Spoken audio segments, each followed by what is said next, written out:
You know what's strange? We often talk about childhood as if it's something everyone experiences the same way. A time to feel protected, a time to be carefree, a time where responsibility comes slowly. But for a lot of people, childhood didn't work like that. For them, growing up didn't happen gradually, it happened quietly and far too early.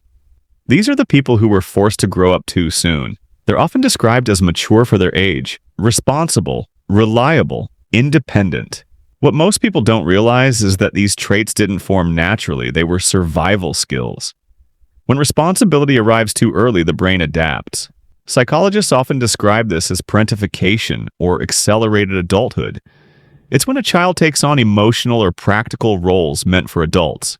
Sometimes this happens because parents are overwhelmed, sometimes because of financial stress, illness, emotional absence, and sometimes there's no dramatic reason at all, just a quiet gap where guidance should have been.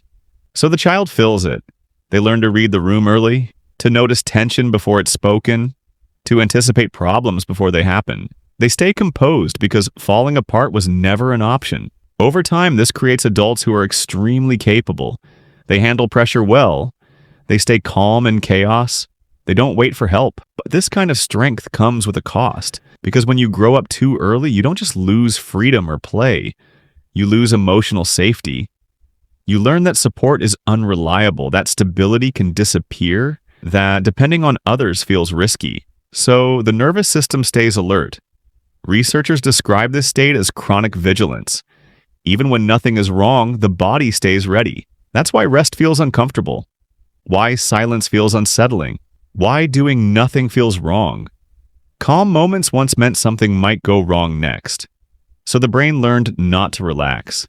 This hyper-responsibility shows up everywhere. They feel guilty for resting, uneasy when they're not useful, anxious when things are quiet. Productivity becomes safety. Relationships bring another challenge. People who grew up too early often struggle with emotional dependence, not because they don't care, but because closeness once came with responsibility. They were the listener, the fixer, the emotional support. So asking for help now doesn't feel natural. It feels like failure.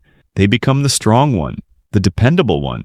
Even when they're exhausted, there's also a quieter consequence. A deep sense of emotional loneliness, not from being alone, but from never being fully taken care of. They learned how to function before they learned how to feel. Psychologists note that emotional processing is often delayed in people like this, not missing, just postponed. That's why emotions sometimes surface later, during burnout, during major life changes, when the pressure finally stops, when there's space to feel. If this resonated with you, consider subscribing.